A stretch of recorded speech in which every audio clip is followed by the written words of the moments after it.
আসসালামু আলাইকুম। আজ তোমাদের একদম শর্টকাট একটা রেসিপি দেখাবো। যেহেতু গাজরের সিজন, কারণ গাজর সবসময় পাওয়া যায়, তবে শীতের সময় একটু বেশি পাওয়া যায়। তো আমি প্রথমে গাজরগুলোকে ছোট ছোট করে কেটে নিয়েছি। এরপর গাজরটাকে ব্লেন্ডার করে নিয়েছি। এটা শিলপাটায় বেটে নিতে পারো।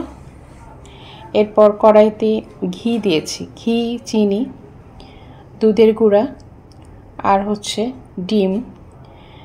আর এখানে ডিমের বিষয়টা হচ্ছে পরিমাণ বুঝে তুমি কতটুকু গাজরের হালুয়া করবে। যেহেতু আমি এখানে হাফ কেজি হালুয়া করেছি, এখানে আমি 2টা ডিম দিয়েছি। আর যদি 1 কেজি হালুয়া করো তাহলে 4টা ডিম এভাবে দেবে।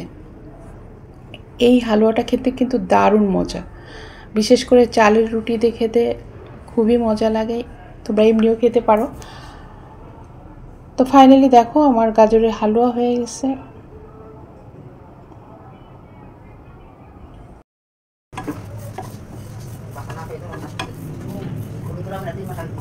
না বুঝছে আগে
কেটে